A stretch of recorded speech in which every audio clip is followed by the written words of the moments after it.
میں نے کہا کہ میرے مالک میں تھک گیا ہوں۔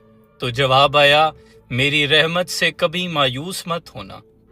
تو میں نے کہا آخر اس پھری دنیا میں کوئی میری بات کیوں نہیں سمجھتا؟ تو جواب آیا لیکن ہم تو تمہارے اور تمہارے دلوں کے بیچ میں حائل ہیں۔